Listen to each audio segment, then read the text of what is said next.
Good morning बच्चों। हम discuss कर रहे हैं एनिमल टिश्यूज के बारे में and we are discussing about the structural organisation in animals. Understood? तो हम इसको डिस्कस कर रहे हैं। ठीक है बेटा। एक चीज और, हमने एपिथेलियल टिश्यू कंप्लीट कर लिया है। Now we are discussing about the muscle tissue और मस्कुलर टिश्यू। बच्चों, मस्कुलर टिश्यूज आर ऑरिजिनेटेड और डेवलप्ड फ्रॉम द मीजोडर्म। जो मसल टिश्यू होते हैं वो मीजोडर्म से ऑरिजिन होते हैं, मीजोडर्म से डेवलप होते हैं। ओके बेटा। तो हम कल कर चुके हैं, हमने कल किया था स्ट्रिएटेड मसल्स, आज हम कर रहे हैं non striated muscles. Okay.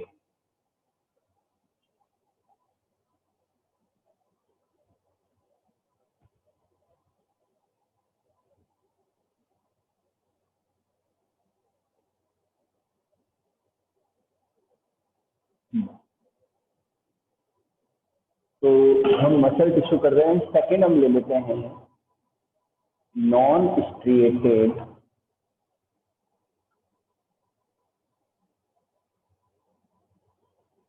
Non striated और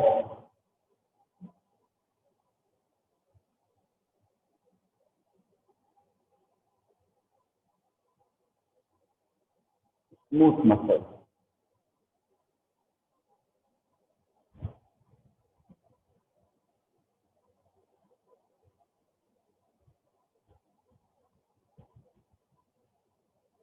ठीक है ना। मैं स्केच बनाता हूं।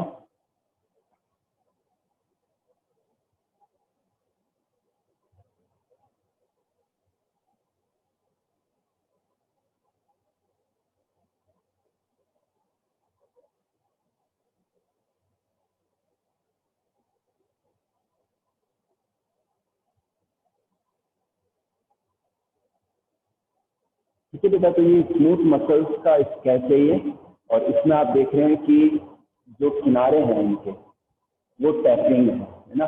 इनके जो एंड्स हैं ये क्या है, टैपरिंग है। और जो सेंट्रल पार्ट है वो थोड़ा बल्ज है। ओके। और न्यूक्लियस, ये इसका न्यूक्लियस है। और नॉन स्ट्रिएटेड मसल्स या स्मूथ मसल्स जो है हमारे इंटरनल ऑर्गन्स जैसे कि इंटेस्टाइन को बनाते हैं। ठीक है ना।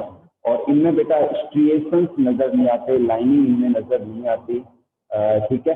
और अच्छा, एक चीज और, अब इनके फीचर्स की बात कर लेते हैं। ये यूनिन्यूक्लिएटेड होते हैं, इनके जो किनारे हैं वो टैपिंग होते हैं, सेंट्रल पार्ट बल्ज होता है, स्ट्रिएशंस एब्सेंट होते हैं या अपीयर नहीं होते हैं। ठीक है ना।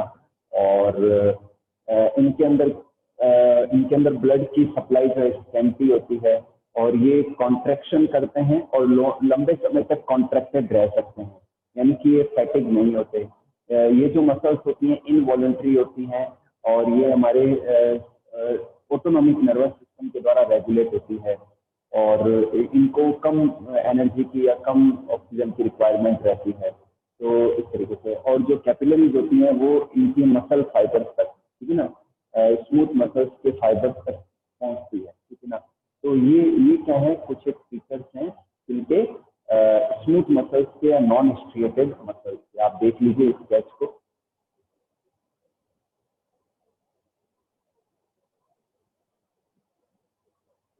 ठीक है बेटा। थर्ड हम लेते हैं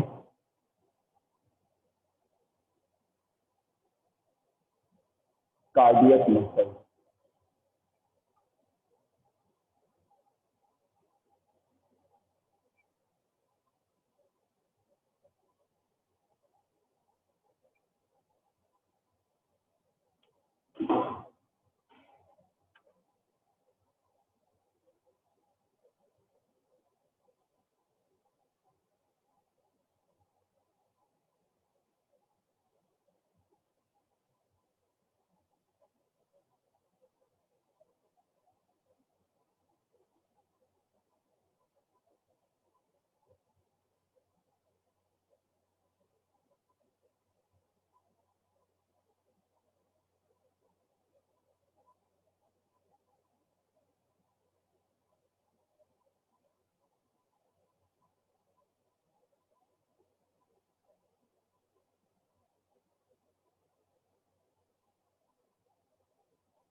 ये देखिए बच्चों, ये स्केच है कार्डियक मसल्स का। कार्डियक मसल्स की तरह हमारा हार्ट, हमारी हार्ट की जो वॉल है, पल्मोनरी वेन है और जो वेना केवा है, उनका फॉर्मेशन होता है, ठीक है ना।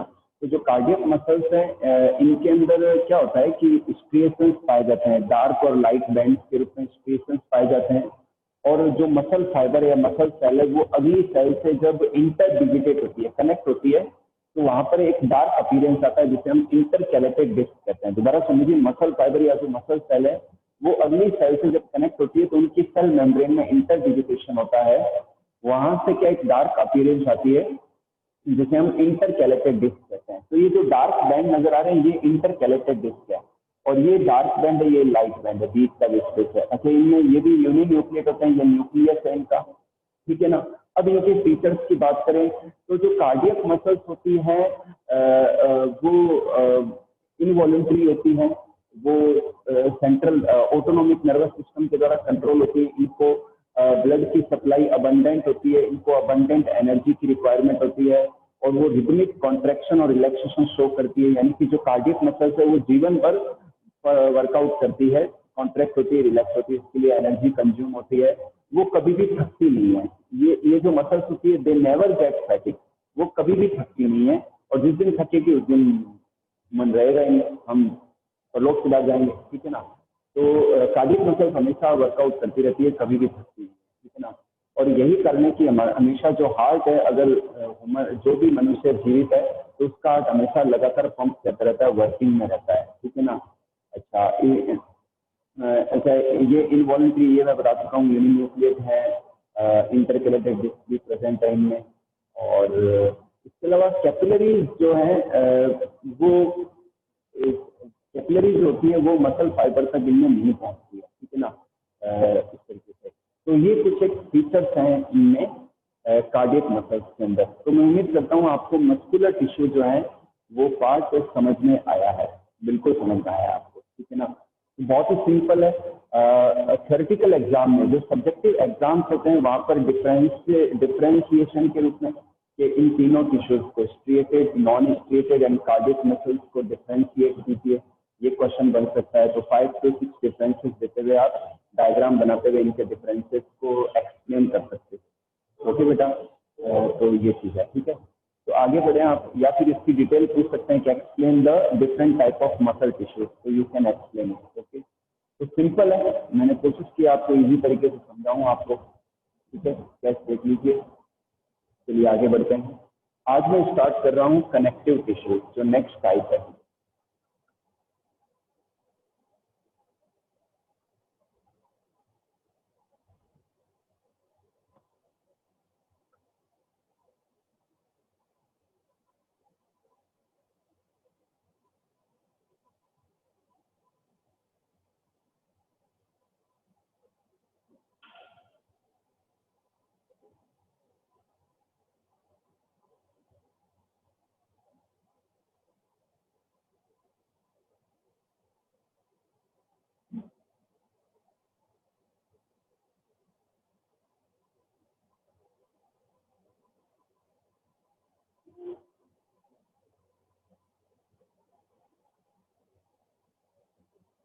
कनेक्टिव टिश्यू, बेटा मैं कनेक्टिव टिश्यूज की बात करूं तो हमारी बॉडी के अंदर काफी सारे ऐसे टिश्यूज हैं जो हमारे बॉडी के डिफरेंट पार्ट्स को, डिफरेंट ऑर्गन्स को कनेक्ट करते हैं, डिफरेंट ऑर्गन्स को सराउंड करते हैं, उनको इंटैक्ट करते हैं, दूसरे टिश्यूज से कनेक्ट करते हैं, ठीक है ना। तो ऐसे काफी सारे टिश्यूज हैं जिनको हम क्या कहते हैं, कनेक्टिव टिश्यूज कहते हैं।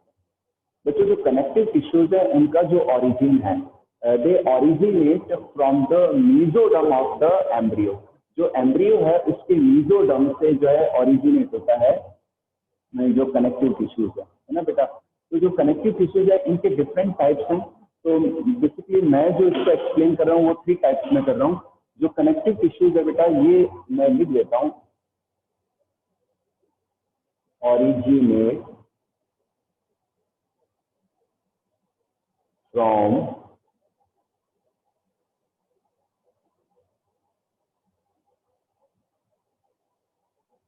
Mesoderm.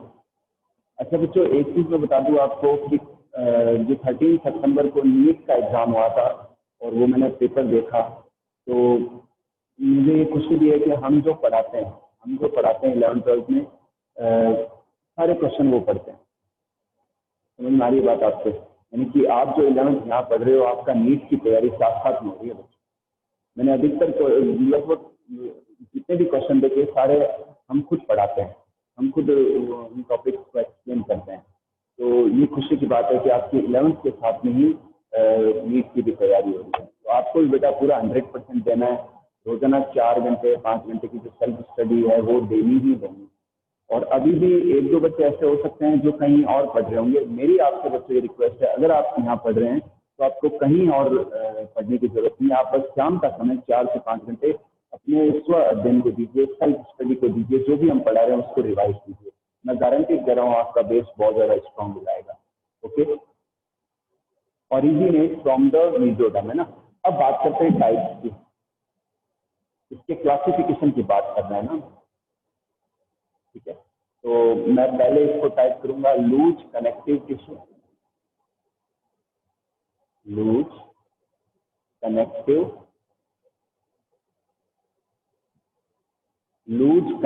Tissue.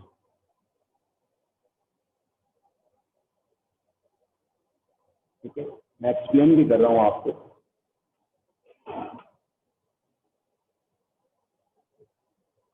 Loose connective tissue,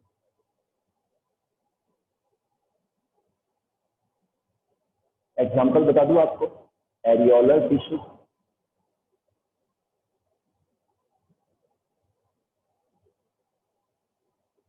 areolar tissue and adipose tissue.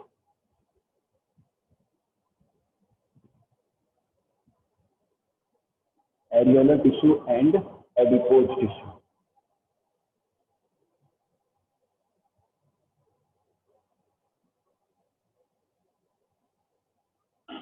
ठीक है बेटा, एक तो ये पार्ट हो गया। सेकंड में लेते हैं हम डेंस कनेक्टिव टिश्यू, डेंस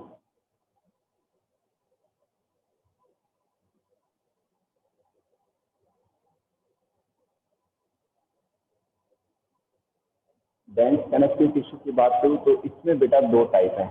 एक तो है dense regular,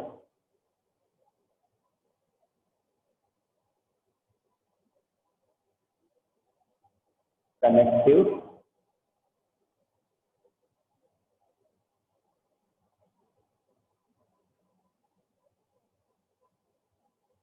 dense regular connective tissue. इसके एग्जांपल की बात करूं, डेंस रेगुलर कनेक्टिव टिश्यूज की बात करूं तो इनमें है tendon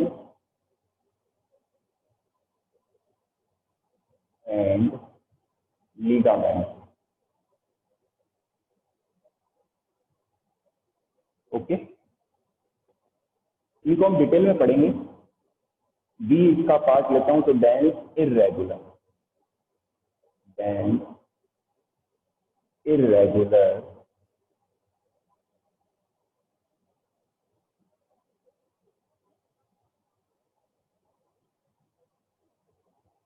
connective tissue. Dense irregular connective tissue ये आता है फाउंड इन स्किन, स्किन के अंदर पाए जाते हैं ये। ठीक है, और एक और है, थर्ड लेते हैं स्पेशल कनेक्टिव टिश्यू।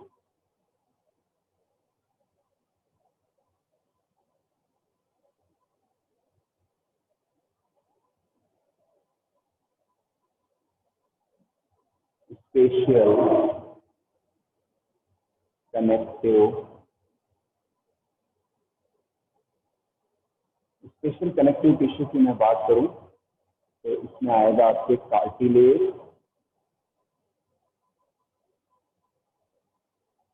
बोन,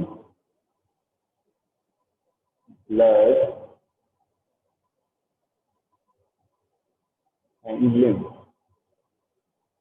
ठीक है बेटा, तो मेनली क्या है कि कनेक्टिव टिश्यू का जो क्लासिफिकेशन है, मैं इनको 3 टाइप्स में क्लासिफाई करूंगा। 3 टाइप्स में इसके क्लासिफिकेशन को लेंगे। लूज कनेक्टिव टिश्यू, नाम से ही पता चला है कि इनमें जो फाइबर्स होते हैं, इनमें जो सेल्स होती हैं, इनमें जो कंटेंट होता है वो लूजली पैक्ड होता है। क्या होता है? लूजली पैक्ड होता है, इतना ध्यान रखना है। इनके एग्जाम्पल है areolar tissue and adipose tissue. ठीक है बेटा। सेकंड लेता है डेंस कनेक्टिव टिश्यू। जो डेंस कनेक्टिव टिश्यू होते हैं ये डेंसली पैक्ड होते हैं, इनके जो फाइबर, इनकी जो साइज है वो डेंसली पैकेज होती है। ठीक है ना। तो इसलिए हम क्या कहते हैं? डेंस कनेक्टिव टिश्यू कहते हैं। They are of two types, dense regular connective tissue, dense irregular connective tissue. बेटा जो डेंस रेगुलर कनेक्टिव टिश्यू है उनमें जो फाइबर्स होते हैं वो पैरेलल होते हैं। जो फाइबर्स होते हैं वो क्या होते हैं? पैरेलल होते हैं। ठीक है ना। और उनके बीच वीकनेस साइज होती है। तो ये क्या हो गया? रेगुलर पैटर्न हो गया। तो ये जो रेगुलर पैटर्न है we saw in tendons and ligament. हम टेंडन्स और लिगामेंट्स के अंदर डेंस रेगुलर कनेक्टिव टिश्यू का हम देखते हैं। ठीक है ना। Then we come to the next B part, dense irregular connective tissue. जो डेंस इरेगुलर कनेक्टिव टिश्यू होता है उसमें इरेगुलरिटी होती है, फाइबर टेढ़े मेढ़े, और जैसा भी ये कोई रेगुलर या पैरेलल पैटर्न नहीं होता। तो इरेगुलरिटी होती है फाइबर्स के अरेंजमेंट में, सेल्स के अरेंजमेंट में। तो इसे हम क्या कहते हैं? डेंस इरेगुलर कनेक्टिव टिश्यू कहते हैं। इनके एग्जाम्पल है हमारी जो स्किन है, स्किन के अंदर जो टिश्यू है वो डेंस इरेगुलर कनेक्टिव टिश्यू। ठीक है बेटा। सिंपल है, बहुत ही सिंपल वे में पढ़ना है आपको, बिल्कुल भी टेंशन में नहीं पढ़ना है, स्ट्रेस तो लेना ही नहीं है। और जितना समझने में आपको ध्यान देना है, रटना बिल्कुल नहीं है। कभी भी ध्यान रखना, आप रटना तो है ही नहीं। हर नाम से, बायो के अंदर तो अधिकतर टॉपिक या तो नाम से समझ जाओ या एंजाइम से समझ जाओ, इस तरीके से अंडरस्टैंडिंग का तरीका होना चाहिए। लूज कनेक्टिव टिश्यू, कनेक्टिव यानी कि जो कनेक्शन करता है, लूज यानी कि जो लूजली पैक्ड है, डेंस जो डेंसली पैक्ड है। मतलब नाम से ही आपको लर्निंग होनी चाहिए। ठीक है ना। बिल्कुल भी रटना नहीं है, समझते हुए चलना है। समझोगे तो बहुत आगे तक जाओगे, रटोगे तो एक सीमित दायरे तक ही पहुंच पाओगे आप। ठीक है ना। और कोई बच्चों एक चीज और बता दो, मार्क्स मैटर करते हैं, लेकिन उससे भी ज्यादा मैटर करता है कि आपने समझा क्या, आपने क्या सीखा। सीखना बहुत जरूरी है बच्चों। अगर मार्क्स मैटर करते, अगर मार्क्स ही सब कुछ होते तो शायद लोग मार्क्स खरीद के या मार्क्स मांग के जो है सफल हो जाते हैं। अगर जो सीखा है ना, जो बंदा जो सीख रहा है, जिसने सीखा है, कुछ नॉलेज लिया है, वो जीवन में कामयाब बनता है। हमेशा ध्यान रखना, चाहे वो 60% वाला कैंडिडेट हो, चाहे वो 70% हो, चाहे वो 90%, कोई मैटर नहीं करता। लेकिन आपने सीखा है, अपने सब्जेक्ट को समझा है, तो फिर आप आगे बढ़ोगे। ठीक है ना। थर्ड लेते हैं special tissue, special connective tissue. इसमें हमारी cartilage, bones, blood and lymph, ये सारे इसमें इंक्लूड होते हैं। अब इनको हम एक एक करके तैयारी करते हैं, इनको पढ़ते हैं। ठीक है बेटा। चलिए, अब इससे पहले मैं आपको एक फंक्शंस बता देता हूँ थोड़े। जो कनेक्टिव टिश्यूज हैं उनके क्या फंक्शंस हैं।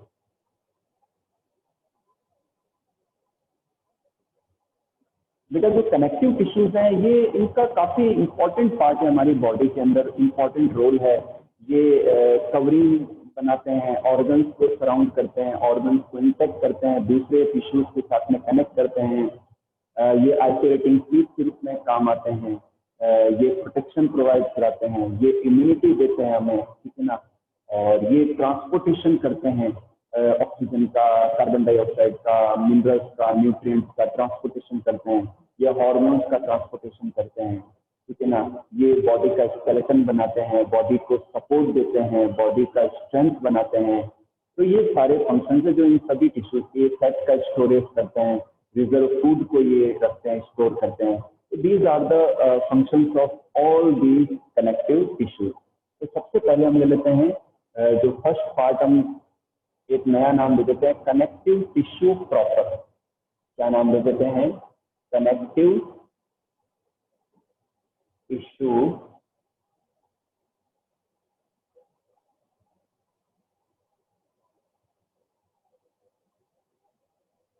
Connective tissue proper. क्या डिस्कस कर रहे हैं हम? Connective tissue proper. Connective tissue proper में पहले हम ले लेते हैं बेटा एरियोलर टिश्यू। सबसे पहले हम क्या लेंगे? कनेक्टिव टिश्यू प्रॉपर में सबसे पहले हम लेंगे एरियोलर टिश्यू।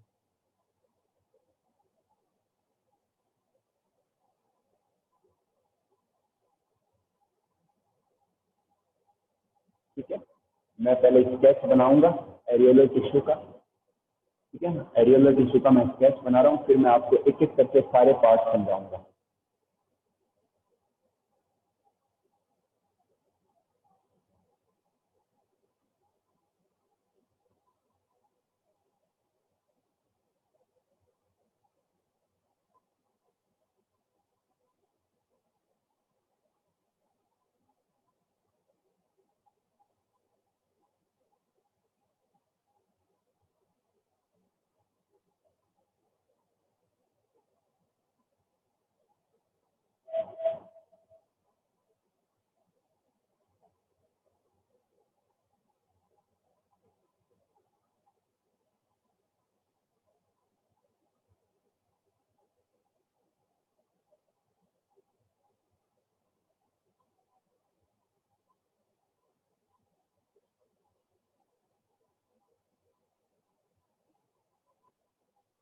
ठीक है बेटा।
चलो बच्चों बात करते हैं एरियोलर टिश्यू का। बच्चों एरियोलर टिश्यू जो होते हैं वो ब्लड वेसल्स को सराउंड करते हैं, ऑर्गन्स को सराउंड करते हैं। ये पैकेजिंग टिश्यू के रूप में पैकेजिंग करते हैं, पैकेजिंग टिश्यू के रूप में अपना रोल प्ले करते हैं, ठीक है ना। इंटैक्ट करते हैं, इंटैक्ट मतलब कनेक्ट करना, अटैच करना, ठीक है ना। इंटैक्ट करते हैं या बनाए रखते हैं, ठीक है ना। जो भी ऑर्गन्स है या टिश्यू है उनको बनाए रखते हैं, ठीक है ना। तो ये जो है इनके फंक्शन है, ठीक है ना। अब बात करते हैं एरियोलर टिश्यू के स्ट्रक्चर की, उनके कॉम्पोजिशन की। तो एरियोलर टिश्यू के अंदर जो मैट्रिक्स है वो ग्लाइकोप्रोटीन के बने होते हैं, डेंस होते हैं, ठीक है ना। इसके अलावा इनमें थिन पतले फाइबर्स पाए जाते हैं। जो पतले फाइबर्स हैं थिन, इन्हें हम क्या कहते हैं, व्हाइट फाइबर्स कहते हैं। और ये बंडल के रूप में होते हैं, तो बंच के रूप में होता है, बंडल के रूप में होता है। तो ये और ये जो नजर आ रहा है आपको, ये व्हाइट फाइबर्स के बंडल हैं। ये क्या है बेटा, व्हाइट फाइबर्स के बंडल हैं। और इनके बारे में भी मैं बता देता हूँ। जो व्हाइट फाइबर्स होते हैं ये कोलेजन प्रोटीन के बने होते हैं, और कोलेजन प्रोटीन पेप्सिन से डाइजेस्ट हो सकती है। जो कोलेजन प्रोटीन है ये पेप्सिन नाम के एंजाइम से डाइजेशन हो सकता है इसका, ठीक है ना। और ये जो प्रोटीन होती है ये फ्लेक्सिबल होती है। जो व्हाइट फाइबर्स होते हैं फ्लेक्सिबल होते हैं लेकिन इलास्टिक नहीं होते। व्हाइट फाइबर्स क्या होते हैं, फ्लेक्सिबल होते हैं लेकिन इलास्टिक नहीं होते। तो ये तो भी व्हाइट फाइबर्स की बात। इसके बाद आते हैं कि जो सिंगल और ब्रांच जो फाइबर्स हैं, जो थिक होते हैं, इन्हें हम कहते हैं येलो फाइबर्स। तो थिक येलो फाइबर्स होते हैं जो कि सिंगल फाइबर होते हैं लेकिन ब्रांच होते हैं। और येलो फाइबर्स जो है इनमें फ्लेक्सिबिलिटी भी होती है और इलास्टिसिटी भी होती है, क्योंकि ये इलास्टिन प्रोटीन के बने होते हैं। किसके बने होते हैं, इलास्टिन। दोबारा सुन लीजिए, येलो फाइबर्स इलास्टिन प्रोटीन के बने होते हैं। मैं लिख देता हूं,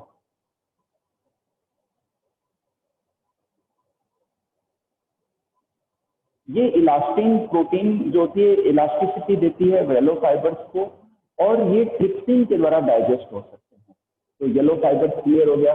इसके बाद में रेटिक्यूलर फाइबर्स नाम की स्ट्रक्चर्स भी पाई जाती है। तो जो रेटिक्यूलर फाइबर्स होते हैं बच्चों, जो रेटिक्यूलर फाइबर्स हैं ये बने होते हैं रेटिक्यूलिन प्रोटीन के।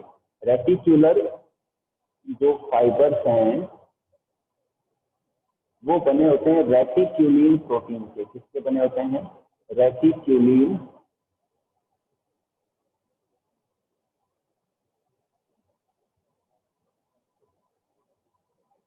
ठीक है बेटा। रेटिक्यूलर फाइबर्स किसके बने होते हैं?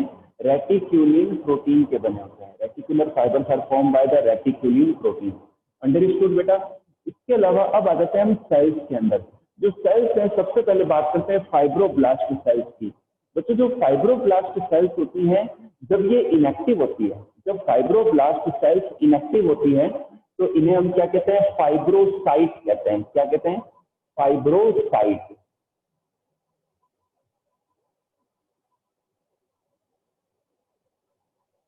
यहाँ पर बच्चों से CYTE साइट वर्ड जो है सेल के लिए काम में लिया जाता है। तो जब फाइब्रोसाइट सेल्स होती है इनएक्टिव होती है, जब ये एक्टिवेट हो जाती है तो ये क्या बना लेती हैं? फाइब्रोब्लास्ट सेल्स बना लेती हैं। और ये जो फाइब्रोब्लास्ट सेल्स हैं ये फाइबर्स का प्रोडक्शन करती है, फाइबर्स प्रोड्यूस करती है। ठीक है ना। तो ये तो होगी फाइब्रोब्लास्ट सेल्स की बात। अब आ जाते हैं अपन मैक्रोफाज में। जो मैक्रोफाज सेल्स है ये इम्यूनिटी प्रोवाइड कराती है, ये एनगल्फ कर जाती है। जो फॉरेन एजेंट्स हैं या जो जर्म्स हैं उनको एनगल्फ कर जाती है, उनको डाइजेस्ट कर जाती है। ओके बेटा। तो ये मैक्रोफाज सेल्स का फंक्शन हो गया। इसके बाद में आ जाते हैं अपन हिस्टियोसाइट या मास्ट सेल्स में। जो हिस्टियोसाइट या मास्ट सेल्स है ये बच्चों एक तो हिपेरिन रिलीज करती है। दोबारा सुन लीजिए, जो हिस्टियोसाइट या जो मास्ट सेल्स होती हैं ये क्या करती हैं? ये बेटा हिपेरिन रिलीज करती है। जो हिपेरिन है वो एक एंटीकोगुलेंट है। हिपेरिन क्या है? एक एंटीकोगुलेंट है जो कि ब्लड वेसल्स में जो है ब्लड का क्लॉट नहीं बनने देती।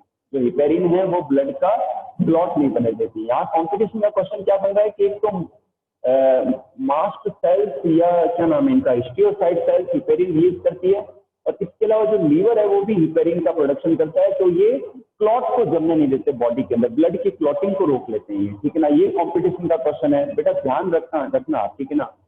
इसके बाद में हिस्टामाइन, जो मास्ट सेल्स है हिस्टामाइन रिलीज करती है। ये जो हिस्टामाइन है ये एंटी एलर्जिक होते हैं, एंटी इंफ्लेमेटरी होते हैं। यानी कि जो एलर्जिक रिएक्शंस हैं वो जो रेस्पॉन्स है हिस्टामाइन की वजह से होता है। इसके अलावा बच्चों एक और मैं बात बताना चाहूंगा आपको कि जो माउस है या जो छोटे एनिमल होते हैं, माउस है, पिग है, ठीक है ना, तो इनके अंदर रैट है, जैसे है ना, रैट वगैरह है, तो इनमें क्या होता है कि जो मास्ट सेल्स होती है ये सीरोटोनिन भी रिलीज करती है। ठीक है ना। लेकिन हमारे अंदर सीरोटोनिन हायर एनिमल में जो है रिलीज नहीं करती। हमारे अंदर जो सीरोटोनिन है ये प्लेटलेट्स के द्वारा रिलीज होती है। सीरोटोनिन किसके द्वारा रिलीज होती है? हमारे अंदर प्लेटलेट्स के द्वारा। ठीक है ना।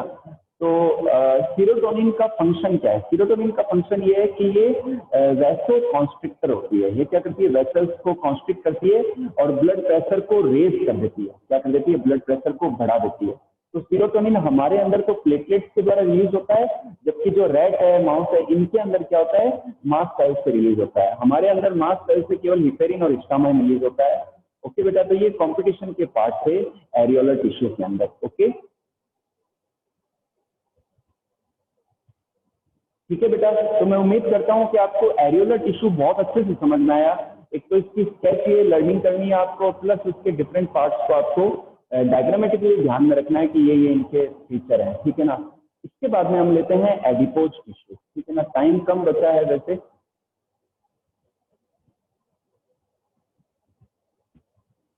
चलो बच्चों, आपके यदि कोई डाउट है ना, अपन एक काम करते हैं, आज इतना ही रखते हैं ना। नेक्स्ट क्लास जब भी होगी अपनी, कल या उसके बाद जो भी है ना, तो नेक्स्ट क्लास के अंदर हम क्या करेंगे? एडिपोज टिश्यू के पार्ट को आगे बढ़ाएंगे। अभी 4 मिनट रह रहे हैं। आपके जो भी प्रॉब्लम्स या डाउट है वो आप पूछ लीजिए।